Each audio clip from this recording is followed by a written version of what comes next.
Fatma nggak ketok Pak, Fatma naik sampingnya Fatma naik sampingnya Dewi naik. Fatma ada samping Fatma pernah ngawarin aja.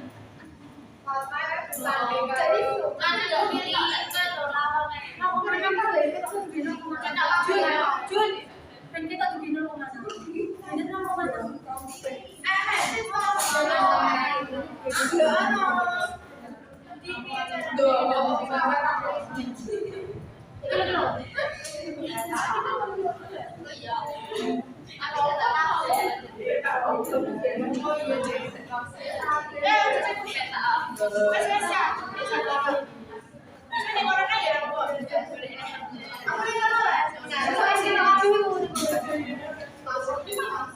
Sampai kapan ini?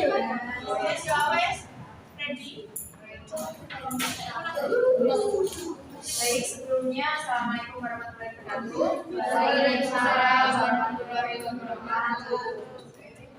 Selamat pagi Bu Alwi dan selamat pagi teman-teman semuanya. Kami dari kelompok 5 di sini kami akan memaparkan materi dari bab ekuitas modal store. Nah, di sini dengan anggota kelompok yaitu saya sendiri Devina Doriati, Saya Cinta dan Putri nomor 12. saya Purnawati nomor 4. Baik, untuk subbab yang akan kami bahas di sini ada 5, yaitu yang pertama ada pengertian, yang kedua ada bentuk badan, yang ketiga ada ekuitas perseroan, yang keempat ada penjualan atau penerbitan saham, dan yang terakhir yaitu realisasi saham. Nah, yang pertama ini ada materi pengertian dari modal ekuitas dan modal yang store. Nah, di sini terdapat definisi dari ekuitas dan modal di store. Untuk ekuitas sendiri itu bagian hak pemilik dalam perusahaan, yaitu selisih antara aset dan kewajiban yang ada, sehingga bukan merupakan ukuran nilai jual untuk perusahaan tersebut. Lalu sedangkan untuk modal store sendiri yaitu selisih lebih jumlah setoran modal yang diterima oleh perusahaan dari nilai par atau nominal saham pada saat penerbitan saham. Next, ya, sebab yang kedua ini ada bentuk badan. Nah, di sini terdapat struktur organisasi perusahaan ini dibagi menjadi 3, yaitu yang pertama ada perusahaan perseorangan, yang kedua ada perusahaan persekutuan, dan yang ketiga di sini ada perusahaan perseroan terbatas. Nah, untuk perusahaan perseorangan ini yaitu perusahaan yang dimiliki oleh perseorangan, yaitu yang dimiliki oleh satu orang saja. Lalu untuk yang kedua yaitu perusahaan persekutuan. Di sini perusahaan dimiliki oleh 2 orang atau lebih yang membentuk persekutuan di Indonesia. Nah, untuk contohnya perusahaan persekutuan di Indonesia ini seperti Firma atau FA dan Komandite Vedotscape atau CV. Lalu untuk yang ketiga yaitu ada perusahaan perseroan terbatas atau PT, yaitu perusahaan yang dimiliki oleh 2 orang atau lebih dan atau badan hukum melalui penerbitan surat saham. Nah, di sini terdapat karakteristik dari PT. Nah, sebelum karakteristik ini ada macam-macam PT, yaitu ada 2 macam. Ada PT tertutup dan juga ada PT terbuka. Nah, untuk PT tertutup sendiri yaitu perseroan yang tidak menerbitkan saham kepada publik. Jadi untuk masyarakat tidak bisa membeli saham tersebut. Lalu untuk PT terbuka yaitu perseroan yang menerbitkan saham di pasar modal sehingga publik bisa membelinya. Nah, untuk perusahaan perseorangan dan persekutuan ini diatur oleh Kitab Undang-Undang Hukum Dagang atau KUHD atau Commercial Law.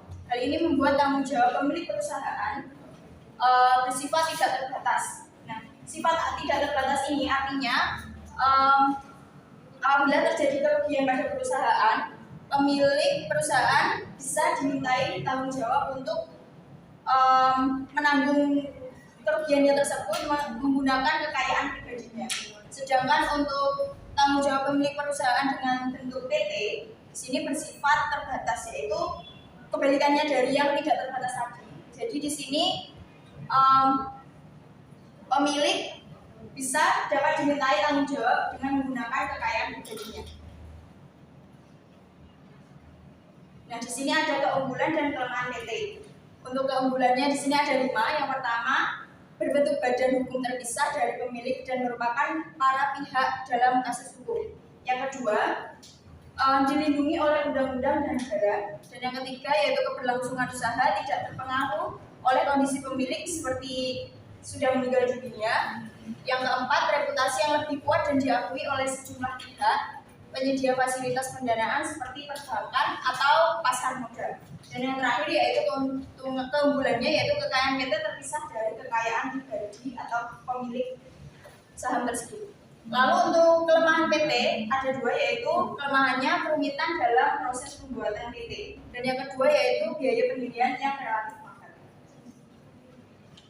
Nah, di sini terdapat proses pembentukan PT, yaitu berdasarkan dengan Undang-Undang Nomor 40 Tahun 2007 tentang perseroan terbatas. Nah, untuk syarat formalnya itu yang harus dipenuhi yang pertama ada pendiri minimal terdiri dari 2 orang atau lebih. Yang kedua akta notaris yang harus berbahasa Indonesia. Yang ketiga setiap pendiri harus mengambil bagian atas saham kecuali dalam rangka peleburan. Yang keempat yaitu akta pendirian harus disahkan oleh Menteri Hukum dan HAM yang diumumkan oleh dalam Berita Negara Republik Indonesia. Dan yang kelima ini modal dasar perusahaan minimal 50 juta dan modal yang disetorkan 25% dari modal dasar. Yang keenam, minimal harus memiliki 1 orang direktur dan 1 orang komisaris. Yang ketujuh yaitu pemegang saham harus BNI atau badan hukum yang didirikan menurut hukum Indonesia kecuali yang merupakan penanaman modal asing. Lalu untuk tahapan dalam memenuhi persyaratan proses pembentukan PT tadi, yaitu yang pertama pengajuan nama PT yang melalui sistem administrasi badan hukum dalam Kementerian Hukum dan HAM. Yang kedua pembuatan akte pendirian yang disahkan di depan notaris. Dan yang ketiga yaitu pengajuan surat keterangan domisili perusahaan di kelurahan setempat. Lalu yang keempat yaitu permohonan nomor pokok wajib pajak atau NPWP ke kantor KPP setempat. Lalu yang kelima pengajuan pengesahan anggaran dasar perusahaan di Kementerian Hukum dan HAM. Lalu yang keenam pengajuan tanda daftar perusahaan atau TDP di kantor Dinas Perindustrian Perdagangan setempat. Lalu yang ketujuh yaitu pengajuan pengumuman di Berita Negara Republik Indonesia. Nah, untuk sebab yang ketiga ini ada ekuitas perseroan. Nah, ekuitas perseroan ini memiliki beberapa komponen. Yang salah satunya yaitu ada modal disetor dan nanti ada saldo laba. Nah, untuk modal disetor ini bagi pemilik saham ini memiliki hak, yaitu yang pertama pembagian keuntungan dan kerugian perusahaan secara proporsional sesuai dengan persentase kepemilikan. Nah, yang kedua partisipasi dalam manajemen seperti hak suara untuk menunjuk direksi dan komisaris secara proporsional sesuai dengan persentase kepemilikan. Yang ketiga ini ada pembagian aset perusahaan pada saat likuiditas secara proporsional sesuai dengan persentase kepemilikan. Lalu yang keempat yaitu hak prioritas untuk membeli saham yang baru diterbitkan secara proporsional sesuai dengan persentase kepemilikan. Next, nah dari modal disetor itu tadi ada 2 macam saham. Yang pertama ini ada saham biasa dan saham preference. Nah, untuk saham biasa atau ordinary share yaitu kepemilikan perusahaan residual karena yang pertama menanggung seluruh resiko kerugian, yang kedua menerima manfaat terbesar atas kesuksesan perusahaan, yang ketiga yaitu tidak ada jaminan untuk memperoleh dividen atau pada saat likuiditas hasil penjualan aset. Nah, untuk saham preference sendiri yaitu kontrak dengan pemegang saham yang bersedia mengorbankan beberapa hak tertentu untuk mendapatkan kepastian hak atau privilege lainnya, seperti prioritas pembagian saham. Nah, ini komponen yang kedua dari ekuitas perseroan tadi, ada saldo laba atau return earnings, yaitu bagian dari ekuitas pemegang saham yang berasal dari akumulasi laba bersih perusahaan yang tidak dikembalikan atau dibagikan kepada pemilik saham. Lalu bagian laba yang diakumulasikan sebagai saldo laba ini biasanya akan menambah atau memperkuat permodalan ekuitas perusahaannya. Lalu ada kala saldo laba ini disisihkan untuk keperluan tertentu, misalnya dalam kegiatan investasi dan pembelian aset. yang bisa dikenal sebagai saldo laba yang diapropriasikan. Di sini ada penghasilan komprehensif lain, yaitu akun-akun yang mempengaruhi nilai ekuitas perusahaan yang tidak terkait langsung dengan pemegang saham. Penghasilan komprehensif ini dibagi menjadi laba bersih dan penghasilan komprehensif lainnya. Oleh karena itu, laba bersih sudah ditampung sendiri dalam saldo laba, maka penghasilan komprehensif lainnya menjadi akun tersendiri dalam bagian ekuitas pemegang saham. Lalu untuk sebab yang keempat, penjualan dan penerbitan saham akan dijelaskan oleh Junisa. Baik, selanjutnya sebab 4, penjualan atau penerbitan saham biasa. Oke, untuk saham biasa. Jadi apa sih saham biasa itu? Saham biasa itu setiap saham yang diterbitkan merupakan representasi dari model yang disetor atau ditempatkan. Nah, kalau saham biasa itu biasanya juga bisa disebut dengan surat berharga yang dikeluarkan dari perusahaan untuk membuktikan bahwa itu suatu kepemilikannya.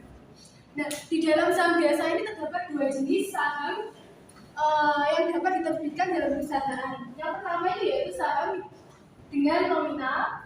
Nah, saham dengan nominal ini contohnya kayak kalau di suatu perusahaan itu perusahaannya mendapat otorisasi dana untuk menerbitkan saham senilai misalnya 5 US dollar atau 5 juta US dollar.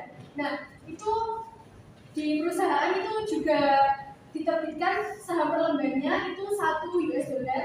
Nah, di dalam perusahaan tersebut itu bisa menjual atau menerbitkan lagi hingga sampai 15 juta US dollar.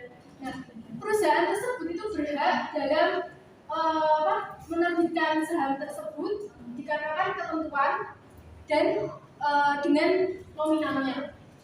Selanjutnya jenis yang kedua adalah saham biasa tanpa nominal. Saham biasa tanpa nominal ini akan dijelaskan ke slide selanjutnya. Oke, selanjutnya penerbitan dengan nilai nominal. Penerbitan dengan nilai nominal ini adalah saham yang diterbitkan dengan nilai nominal atau pre-value tertentu untuk setiap lemburnya.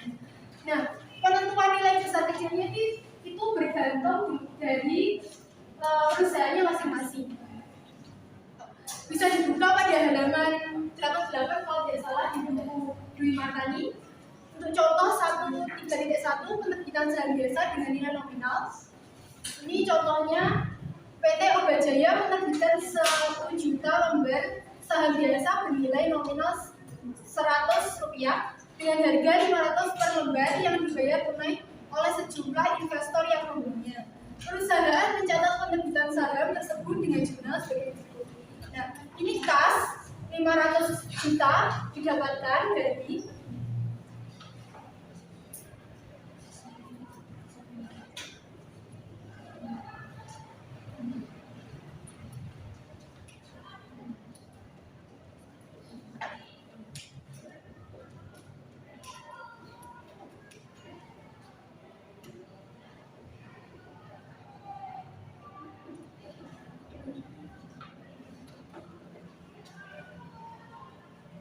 ini kas didapatkan dari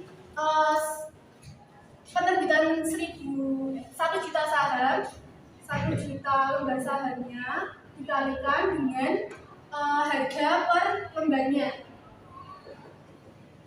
Jadi 500 juta. Selanjutnya untuk modal saham biasanya lembar sahamnya jadi 1 juta dikalikan dengan nominalnya 100 rupiah, jadi 100 juta di kredit. Dan selanjutnya untuk agio saham biasanya didapatkan dari 500 juta tadi yang sudah didapatkan pada kas dikurangi oleh modal saham biasa 100 juta. Jadi didapatkan 400 juta di kredit. Oke, selanjutnya untuk penerbitan saham tanpa nilai nominal. Nah, untuk penerbitan saham tanpa nilai nominal ini di berbagai negara itu sudah banyak dilakukan dan boleh untuk diterbitkan. Yang pertama, alasannya adalah di berbagai negara itu takut atau kayak menghindari adanya kesalahan dan juga resiko liabilitas kontingensi. Yang kedua, alasannya adalah perusahaan maupun investor itu terhindar dari kebingungan antara nilai nominal dan juga nilai wajar pasar. Nah, perlu diketahui teman-teman kalau nilai nominal dan juga nilai wajar pasar itu berbeda. Nilai nominal itu adalah nilai perbesarannya, untuk nilai pasar itu adalah nilai di bursa efeknya, lalu untuk nilai wajarnya itu adalah nilai aset atau aset tetap yang dijual atau diterbitkan itu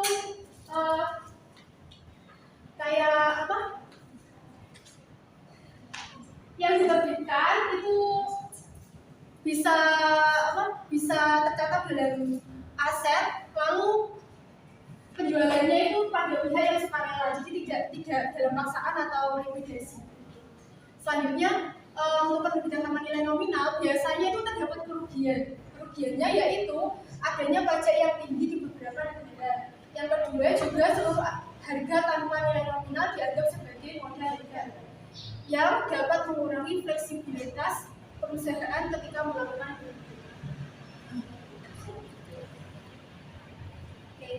Selanjutnya ini adalah contoh dari penerbitan saham biasa tanpa nilai nominal. Contoh 1.3.2. Misalkan dalam kasus PT Obajaya pada contoh 1.3.1 yang tadi yang menerbitkan 1 juta lembar saham namun tanpa nilai nominal. Harga penerbitan sahamnya itu Rp500 per lembar dibayar tunai oleh sejumlah investor yang membelinya. Nah, perusahaan mencatat penerbitan saham tersebut dengan jumlah sebagai berikut. Nah, kasnya kan tadi sudah ditentukan itu 1 juta lembar saham dikalikan dengan 500 per lembar, jadi 500 juta. Kas di debit 500 juta, modal saham di debit 500 juta. Selanjutnya untuk contoh 1.3.3 penerbitan saham tanpa nilai nominal tetapi memiliki nilai yang ditetapkan. Nah, melanjutkan dari contoh 1.3.2 tadi, jika PT Obajaya menerbitkan 1 juta lembar saham biasa tanpa nilai nominal dengan harga 500 per lembar. Nah, itu dibayar tunai oleh sejumlah investor yang membelinya. Nah, manajemen ini memutuskan nilai ditempatkan saham adalah 100 per lembar. Perusahaan mencatat penerbitan saham tersebut dengan jumlah kas ini 500 juta tetap. Lalu modal saham biasanya didapatkan dari 1 juta dikalikan dengan 100 per lembarnya, jadi 100 juta. Lalu tinggal dikurangkan saja rasio saham biasa 500 juta dikurangi 100 juta jadi 400 juta. Oke, selanjutnya untuk penerbitan dengan sekuritas lain. Penerbitan dengan sekuritas lain ini terkadang perusahaan menerbitkan saham bersama sekuritas lain atau surat-surat berharga lain. Nah, penerbitan ini kenapa sih dilakukan? Itu karena agar bisa menarik perhatian para investor. Dan para investor itu kalau mau membeli saham dari suatu perusahaan itu kalau perusahaannya lengkap disertai dengan surat-surat berharga lain, misal kayak apa ya, surat yang ada di perusahaan itu kan otomatis investornya kayak berpikir kalau ini lengkap gitu. Nah, jadi penerbitan ini dilakukan untuk meningkatkan daya tarik saham perusahaan agar investor bisa mau mendanai perusahaan tersebut. Selanjutnya dari segi pencatatan akuntansinya itu terdapat 2 metode. Yang pertama adalah metode proporsional dan juga metode inkremental. Nah, pada contoh 1.3.4 penerbitan dengan sekuritas lain, ini PT Obat Makmur menerbitkan 3 juta lembar saham biasa bernilai nominal Rp100 dan 1 lembar saham preferen bernilai nominal Rp500. Nah, total dana yang diperoleh secara total juta. Saham biasa memiliki nilai pasar sebesar Rp200 dan saham preferen memiliki nilai pasar Rp900 per lembar. Apabila dicatat dengan metode proporsional, maka perhitungan alokasinya sebagai berikut. Nah, ini adalah contoh alokasi metode proporsional. Untuk saham biasa 3 juta diambil dari jumlah lembarnya tadi. Untuk saham preferen 1 juta diambil juga dari jumlah lembarnya tadi. Untuk nilainya dituliskan tadi per lembarnya ada saham biasa Rp200 dan saham preferen Rp900. Nah, ini tinggal ditotalkan.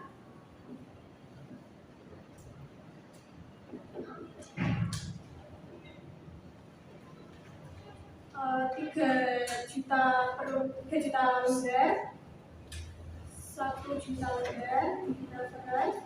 Ini tinggal dikalikan dengan harga per lembar sahamnya. Jadi totalnya ini 600 juta, 900 juta. Nah, ini dipresentasikan menjadi 40%, 60%, dan totalnya ini ditotal menjadi nilai pasar wajar.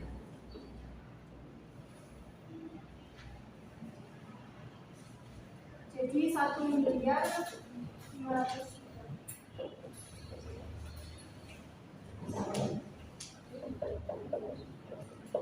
Oke. Selanjutnya untuk alokasinya, setelah didapatkan semuanya ini dialokasikan. Nah, saham biasa tadi kan senilai Rp1.350.000.000 di harga penerbitannya. Saham preferen juga dituliskan Rp1.350.000.000. Nah, untuk alokasinya ini didapatkan dari presentasi ini. Presentasinya untuk saham biasa 40%, preferennya 60%, dan tinggal dijumlahkan saja. Tinggal dikalikan saja untuk harga penerbitannya. Itu saham biasanya kan Rp1.350.000.000 dikalikan dengan 40%, totalnya jumlahnya itu Rp540 juta. Nah, untuk saham preferennya itu Rp1.350.000.000. Terus presentasinya tadi 60%, tinggal dikalikan saja menjadi Rp810 juta. Selanjutnya untuk jurnalnya. Sekarang untuk jurnalnya itu bisa dituliskan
selanjutnya untuk jurnalnya bisa dituliskan seperti ini. Nah, jurnalnya kas pada saham preferen, pada audio saham preferen, saham biasa, dan audio saham biasa.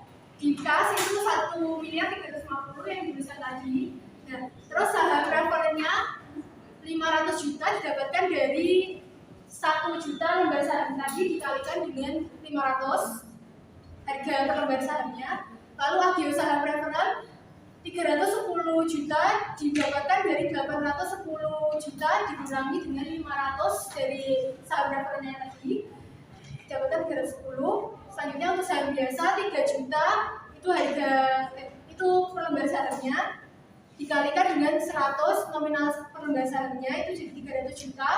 Lalu agio saham biasa 540 juta dikurangi dengan 300 juta dari saham biasa lagi 240 juta rupiah. Oke. Nah, selanjutnya untuk metode inkremental.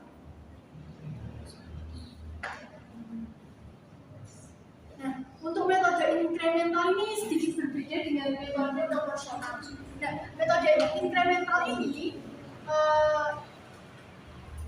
dituliskan seperti tadi, di saham biasa itu 3 juta, saham preferennya 1 juta, lalu nilainya saham biasa 200 rupiah. Dan di sini kita mencari hanya saham biasa saja, jadi saham preferennya itu tidak dituliskan. Selanjutnya untuk totalnya 600 juta di saham biasa. Nilai wajar pasarnya juga 600 juta. Selanjutnya langsung dialokasikan di saham biasanya, harga penerbitannya tidak dituliskan, dengan alokasinya juga tidak dituliskan.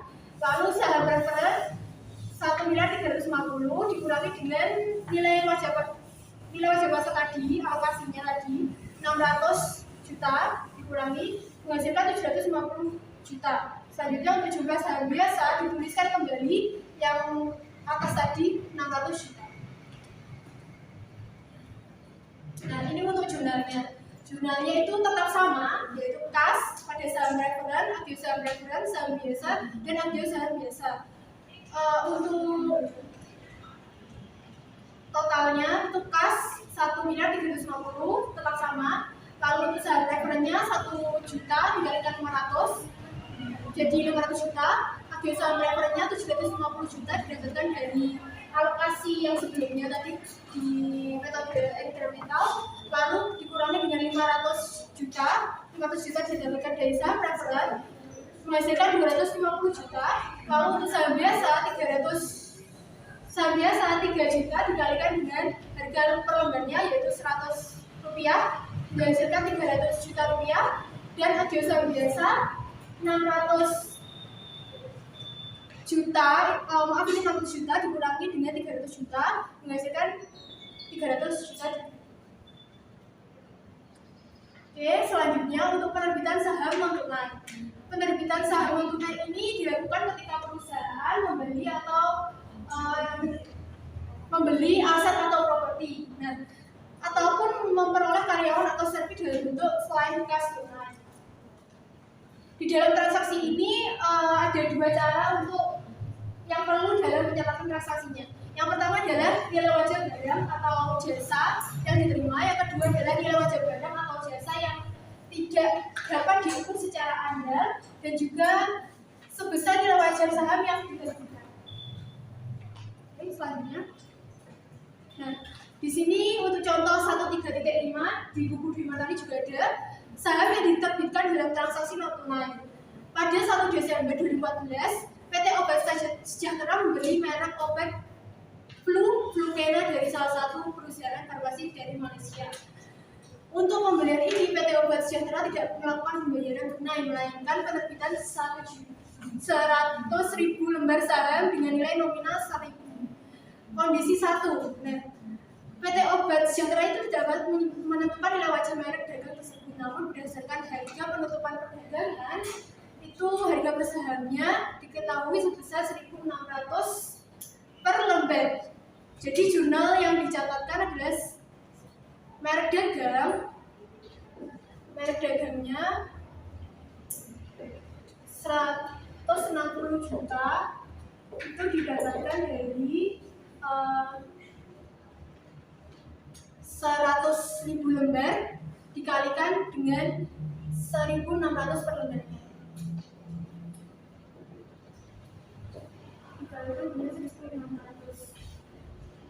Lalu untuk saham biasanya 100.000 itu didapatkan dari pembayaran tunai 100 lembar dikalikan dengan nilai nominal.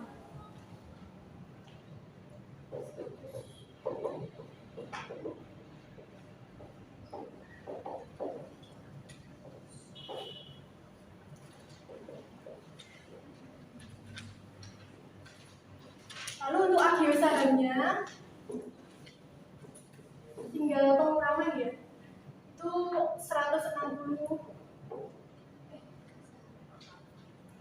juta, itu dari 150 juta dikurangi 100. Selanjutnya pada kondisi 2 itu PT OBJY tidak dapat menentukan nilai wajar saham, namun nilai wajar merek dagang diperkirakan sebesar 175 juta. Jadi jurnalnya tetap sama, yaitu merek dagang pada saham biasa, pada agio saham biasa, merek dagangnya 175, saham biasanya 100 juta, agio saham biasanya 75 juta. Pengurangan dari 175 juta dikurangi dengan 100 juta. Selanjutnya kondisi 3, PT OBJY tidak dapat menentukan nilai wajar saham maupun merek dagang. Dalam kondisi seperti ini, perusahaan dapat meminta bantuan dari konsultan penilai independen dari analisis model arus kas terdiskonto. Misalkan nilai merek dagang diestimasi sebesar 130 juta, jurnal dicatatnya seperti ini, tetap sama. Merek dagangnya 130 juta, saham biasanya 100 juta. Agio saham biasanya pengurangan dari 130 juta dikurangi 100 juta, 30 juta. Oke, penjelasan yang saya jelaskan terakhir adalah biaya penerbitan saham. Nah, berdasarkan ketentuan PSAK 21 itu akuntansi ekuitas biaya itu dikeluarkan selama proses penerbitan. Kategorinya adalah biaya langsung seperti biaya penjaminan emisi efek dan juga biaya imbalan, jasa audit, juga penasihat. Baik, selanjutnya akan dijelaskan oleh Cici Fatmawati. Silakan. Baik, untuk selanjutnya itu saham referensi. Tadi kan pengertiannya sudah dijelaskan di awal oleh Dina. Sekarang ada karakteristiknya. Yang pertama itu preferensi saat membagian dividen. Yang kedua, preferensi saat membagian aset dalam proses likuidasi perusahaan. Yang ketiga, dapat dikonversikan menjadi saham biasa atau sekuritas lainnya. Yang keempat, dapat ditarik kembali. Yang kelima, tidak milih hak suara. Yang keenam, sifat dividen dapat kumulatif. Yang ketujuh, partisipatif, yaitu kemungkinan mendapatkan dividen tambahan setelah pengalokasian dividen untuk pemegang saham biasa. Dan yang terakhir, dapat dijual kepada pihak perusahaan penerbitan saham. Selanjutnya, ini mengenai penerbitan saham.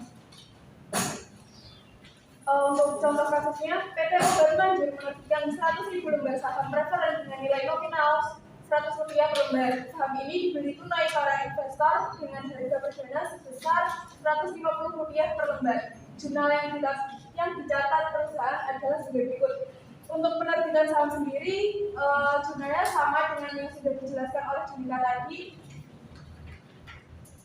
Jadi di sini kasnya debit sebesar 15 juta, maaf ini nolnya kelebihan. Lalu saham preferennya kredit sebesar 10 juta rupiah dan agio saham preferennya 5 juta rupiah kredit.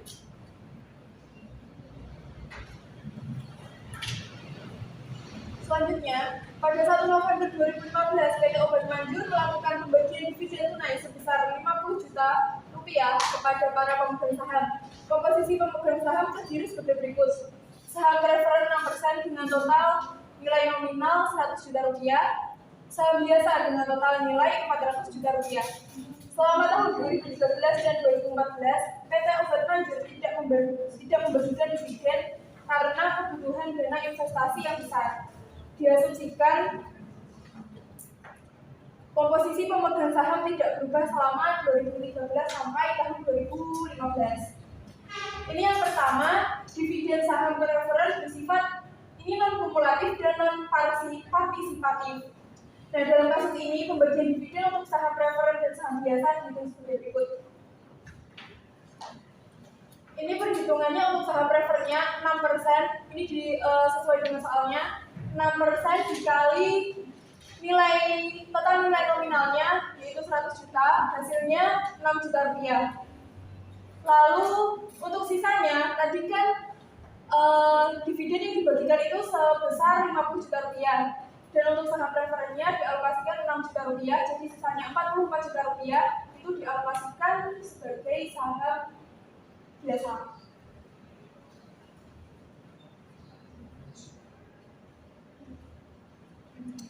Dan yang kedua, dividen saham preferen bersifat kumulatif dan non partisipatif. Tadi kan pada contoh kasusnya itu pada tahun 2013 dan 2014 perusahaan tidak membayarkan dividen karena alasan tertentu. Dan ini karena kumulatif, jadi kita harus membayarkan dividen dari tahun kemarin yang masih belum terbayarkan. Jadi ini kita menghitung dividen untuk 2 tahun di tahun 2013 dan 2014, yaitu 2 kali 6% kali 100 juta rupiah, hasilnya 12 juta untuk saham preferen. Dan selanjutnya kita menghitung untuk yang periode berjalan, periode sekarang, yaitu 6% kali 100 juta rupiah, hasilnya 6 juta rupiah. Jadi untuk saham preferennya di sini totalnya 18 juta rupiah, dan sisanya 32 juta rupiah itu dialokasikan sebagai saham biasa, totalnya 50 juta rupiah. Nah, pada kasus ini pemegang saham preferen menerima dividen sebesar 18 juta terdiri atas dividen 2 tahun sebelumnya yang belum dibagikan masing-masing, yaitu 6 juta rupiah, jadi totalnya 12 juta rupiah, dan dividen tahun berjalan sebesar 6% dari nilai nominal, yaitu 6 juta juga. Sisanya sebesar 32 juta rupiah ini dialokasikan untuk pemegang saham biasa.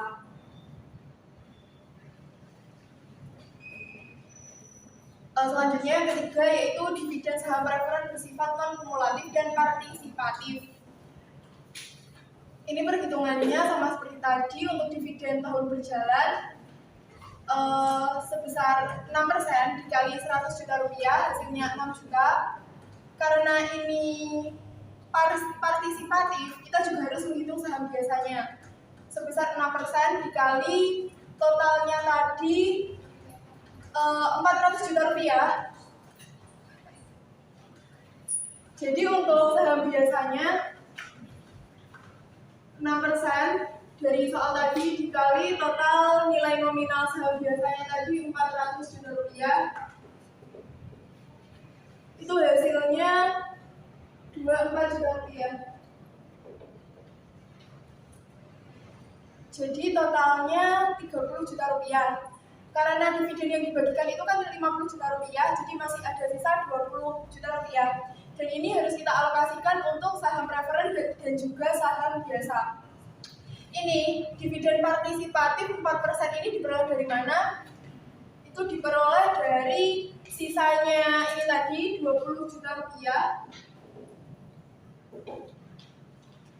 dibagi dari total nilai nominal saham preferen dan juga saham biasa. Untuk saham preferennya tadi 100 juta rupiah ditambah saham biasanya 400 juta rupiah. Jadi 20 juta dibagi 500 juta, hasilnya 0,04 atau 4% kalau dibesarkan. Jadi dividen partisipatifnya ini 4%. Untuk penghitungan saham preferennya sama dengan yang atasnya, 4% dikali dengan nilai total nilai nominalnya tadi 100 juta, jadi hasilnya 4 juta. Dan untuk saham biasanya 4% dikali nilai nominalnya 400 juta, hasilnya 16 juta, dan totalnya 7 juta. Dan setelah pemegang saham preferen dan saham biasa mendapatkan dividen tahun berjalan dengan persentase yang sama, yaitu 6% dari nilai nominal, sisanya akan dibagikan sebagai dividen partisipatif dengan perhitungan sebagai berikut. Ini yang saya jelaskan barusan.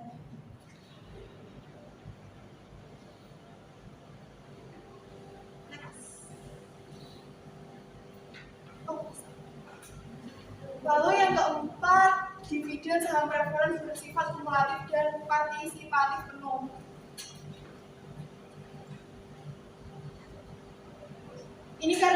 bersifat kumulatif lagi, sama seperti yang tadi, kita membayar dividen yang belum dibayarkan 2 tahun yang lalu, yaitu 2% dikali 2 tahun dikali 6% dikali 100 juta rupiah, hasilnya 12 juta rupiah untuk saham preferennya.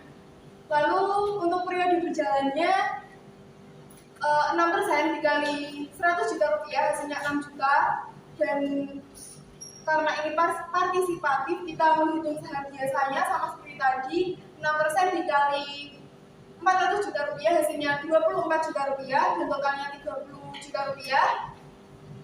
Jadi ini totalnya 42 juta rupiah dan masih ada sisa 8 juta rupiah. Nah, sama seperti ini tadi, 8 juta ini kita alokasikan untuk saham preferen dan juga saham biasa. Jadi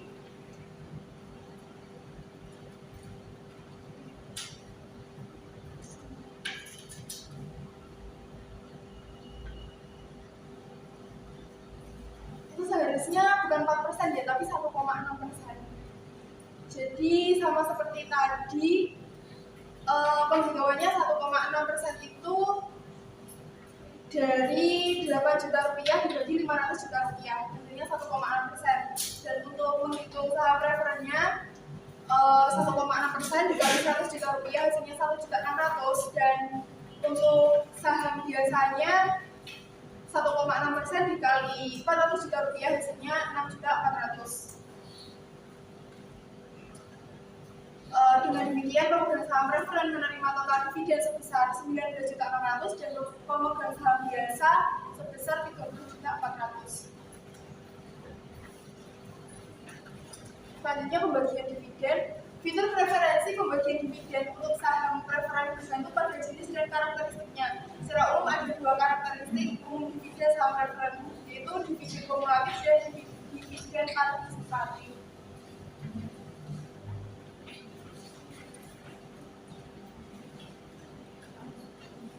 Selanjutnya ini ada penyajiannya dalam laporan keuangan, bisa dilihat di buku. Nah, ini untuk analisis laporan keuangan. Yang pertama untuk pengembalian atas ekuitas atau return of equity (ROE). Ini rumusnya yaitu laba bersih dikurangi dividen preferen dibagi rata-rata jumlah saham biasa yang beredar. Lalu yang kedua, rasio pembagian saham atau dividen payout ratio. Rumusnya yaitu dividen tunai dibagi laba bersih dikurangi dividen preferen.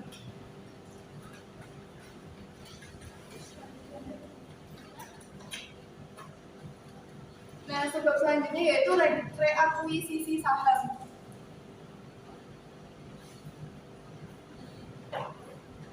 Nah, reakuisisi saham sendiri adalah membeli kembali saham-saham yang beredar. Nah, alasan-alasan kenapa membeli kembali saham tersebut ada beberapa alasan. Seperti yang pertama, untuk memenuhi distribusi pajak yang efisien dari kelebihan kas kepada pemegang saham. Yang kedua, untuk meningkatkan laba bersaham dan pengembalian atas ekuitas atau ROE. Yang ketiga, untuk memenuhi saham dalam kontrak kompensasi saham karyawan atau memenuhi kebutuhan merger yang potensial. Yang keempat, untuk menghindari upaya pengambilan atau mengurangi jumlah pemegang saham. Dan yang terakhir, membentuk pasar beli saham.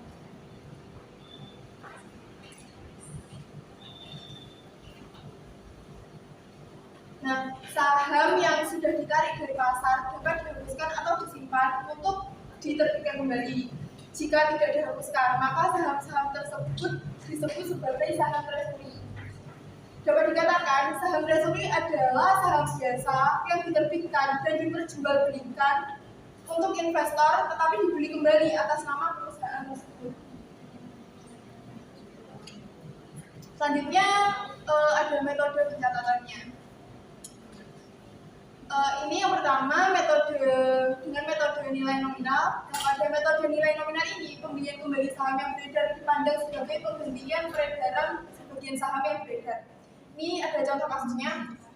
PT XYZ menerbitkan saham biasa sebanyak 1 juta lembar dengan nilai nominal 10.000 per lembar dan dijual pada harga 15.000 per lembar.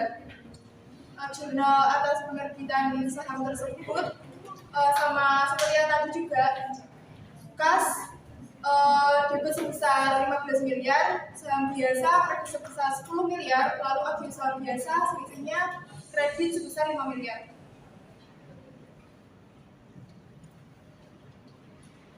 Dan selanjutnya, seiring berjalannya waktu, PT XYZ membeli kembali 500.000 lembar saham yang diterbitkannya tersebut pada harga 13.000 per lembar. Jurnal atas pembelian saham treasury tersebut yaitu saham treasury debit sebesar 5 miliar, agio saham biasa debit sebesar 2,5 miliar, lalu kasnya dikredit sebesar 6,5 miliar, agio saham treasury dikredit sebesar 1 miliar. Dan kemudian setelah beberapa waktu setelah pembelian saham treasury pertama, PT XYZ memutuskan untuk membeli kembali saham yang beredar sebanyak 200.000 lembar, namun kali ini dengan harga 21.000 per lembar. Jurnalnya yaitu saham treasury debit sebesar 2 miliar, agio saham biasa debit sebesar 1 miliar, agio saham treasury debit sebesar 1 miliar, laba ditahan debit sebesar 200 juta, dan kasnya kredit sebesar totalnya yaitu 4,2 miliar. Atas hal tersebut, PT XYZ memutuskan untuk menjual simpanan saham treasury-nya sebanyak 200.000 lembar pada harga 15.000 per lembarnya. Dan jurnalnya kas debit sebesar 3 miliar, saham treasury kredit sebesar 2 miliar, dan agio saham biasa kredit sebesar selisihnya yaitu 1 miliar. Kemudian lagi-lagi karena membutuhkan kas segera, PT XYZ kembali menjual saham treasury-nya sebanyak 300.000 lembar pada harga di bawah nilai nominalnya yaitu sebesar 9.000 per lembar saham. Jurnalnya yaitu kas debit sebesar 2,7 miliar, laba ditahan debit sebesar 300 juta, dan saham treasury-nya kredit sebesar totalnya 3 miliar.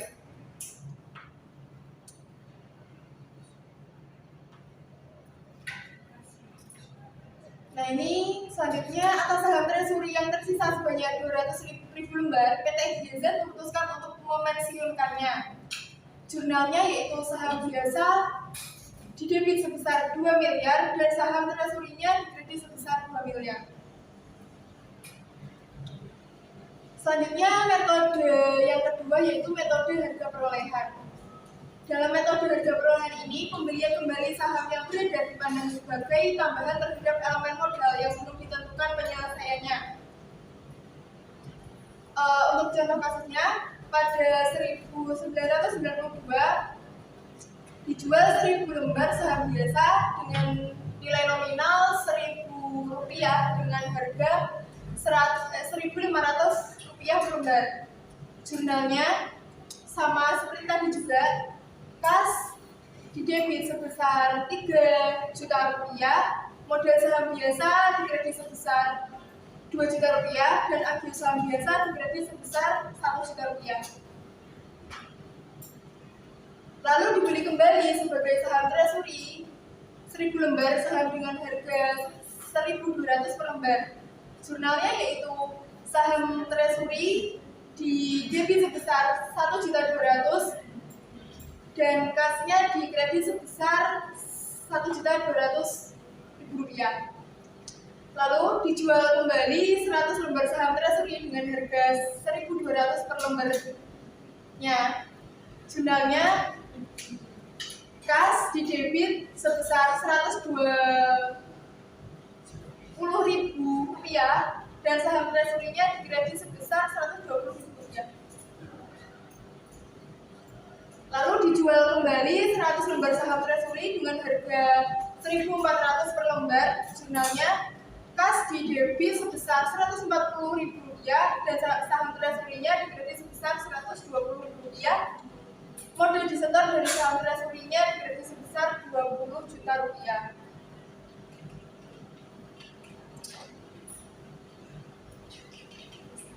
Sekian materi presentasi yang kami sampaikan. Apakah ada yang ingin ditanyakan?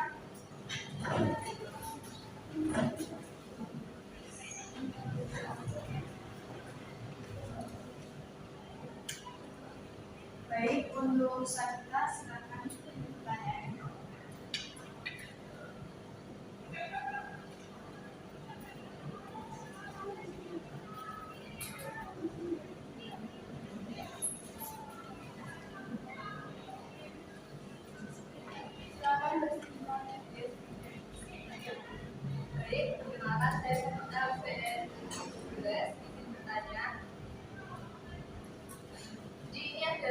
kasus, PT Wicaksono menerbitkan 10 lembar saham biasa dengan nilai nominal 10.000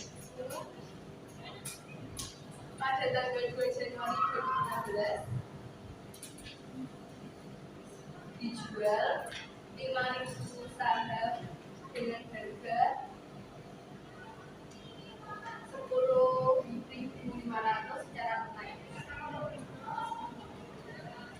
Buatkan perhitungan jadinya. Baik, selanjutnya pertanyaan lagi. Silakan Mbak.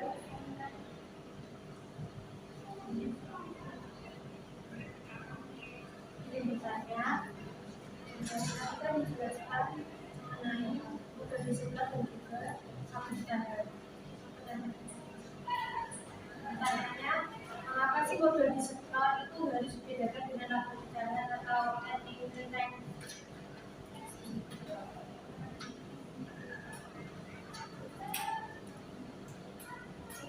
Selanjutnya, Francisca. Ya, saya Francisca dari Angkatan 8. Ceritanya ini ada contoh kasus PT Timbul Jaya Bagi menerbitkan 1 juta lembar saham biasa nominal 100 rupiah dengan harga terbit 500 rupiah per lembar yang dibayar tunai oleh investor yang membelinya. Tolong buatkan perhitungan serta jumlahnya.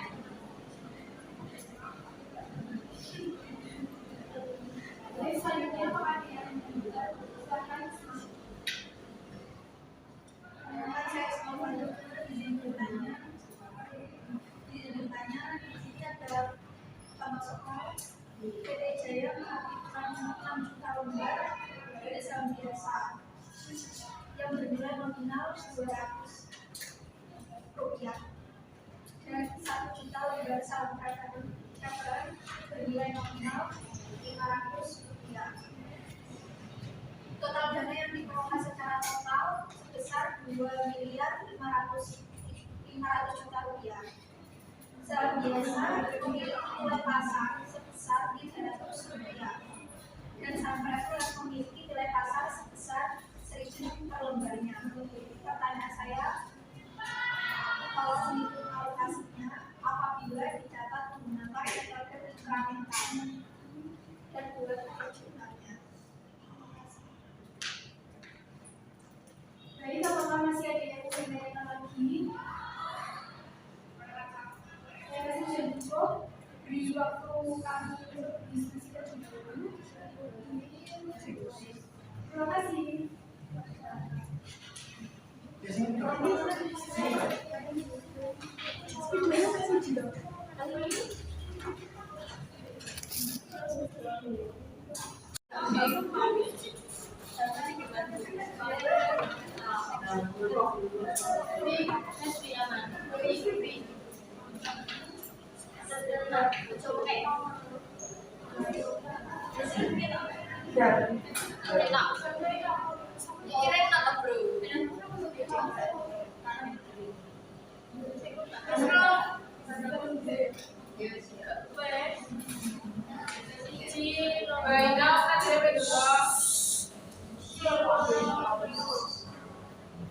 Baik, terima kasih atas waktu yang diberikan untuk diskusi. Yang pertama saya akan menjawab pertanyaan dari Fogika.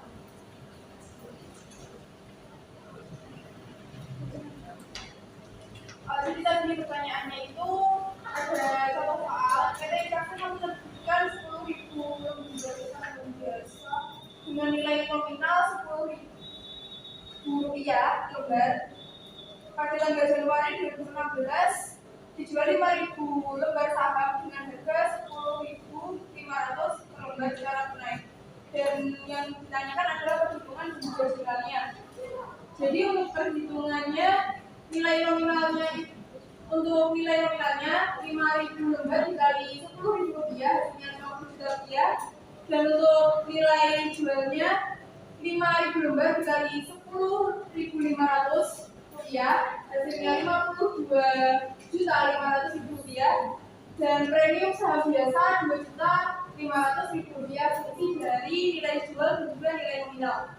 Untuk jumlahnya sendiri pada 2 Januari 2016 kas di debit sebesar 52.500.000 rupiah dan modal saham biasa di kredit sebesar 50 juta rupiah, agen saham biasa di kredit sebesar 2.500.000 rupiah. Apakah sudah bisa dipahami? Sudah bisa dipahami. Terima kasih atas jawabannya. Baik, di sini saya akan menjelaskan pertanyaan dari Isma. Tadi soalnya yaitu PT Jaya menerbitkan 6.000 lembar saham biasa yang bernilai nominal 200 rupiah dan 1 juta lembar saham preferred bernilai nominal 500 rupiah.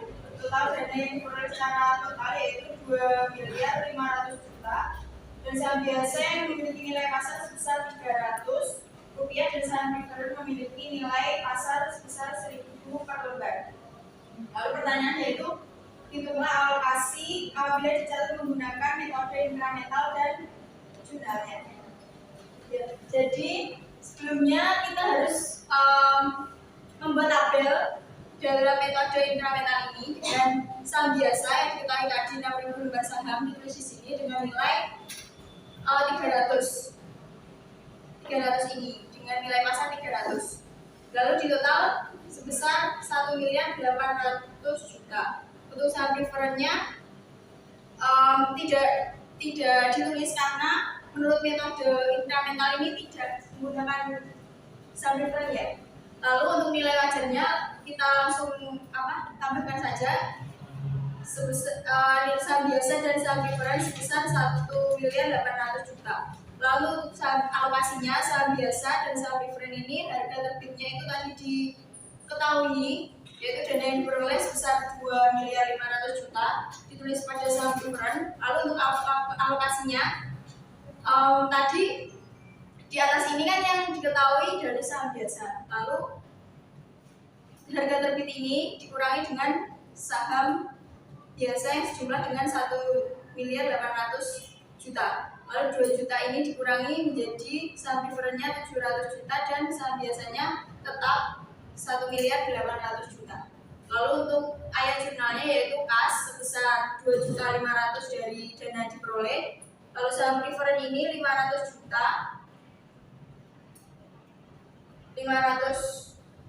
juta dan agio saham preferen ini 200 juta ini diperoleh dari 700 juta ini dikurangi dengan 500 juta.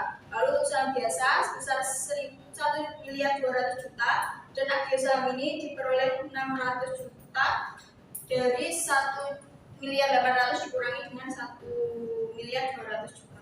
Bagaimana saudara Isma, apakah paham dengan penjelasan ini? Bisa dipahami. Terima kasih sudah dijelaskan. Ya, sama-sama.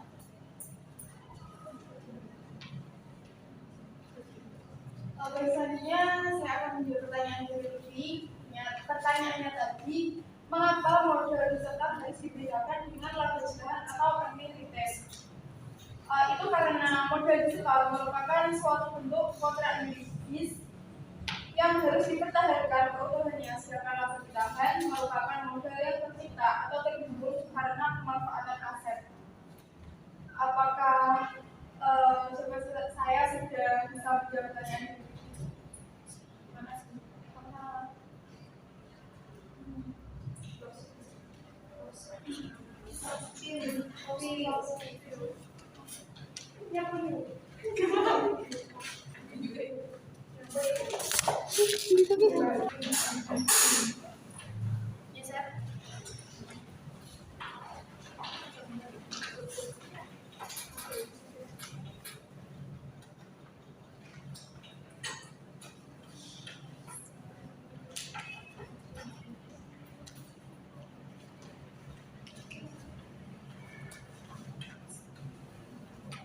Jadi selanjutnya saya akan menjawab pertanyaan dari Siska. Pertanyaannya adalah PT Timbul Jaya bagi menerbitkan 1 lembar saham biasa bernilai nominal 100 dengan harga terbit 500 per lembar yang dibayarkan tunai oleh investor yang membelinya. Buatlah perhitungan dan jumlahnya. Jadi diketahui PT Jaya Abadi itu menerbitkan 1 juta lembar saham dengan nilai nominalnya 100, harga penerbitannya juga 500 per lembar.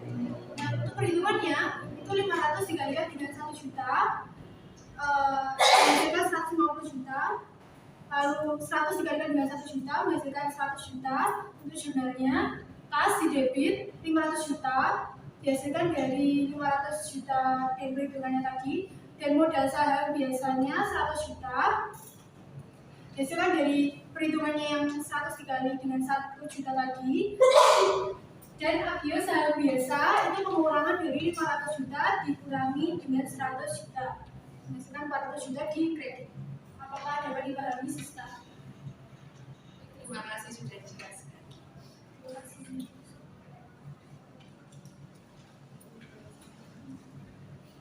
Baik, semua pertanyaan sudah terjawab dan presentasi juga sudah dilakukan. Terima kasih untuk perhatiannya. Kurang lebihnya mohon maaf. Wassalamualaikum warahmatullahi wabarakatuh. Waalaikumsalam warahmatullahi wabarakatuh.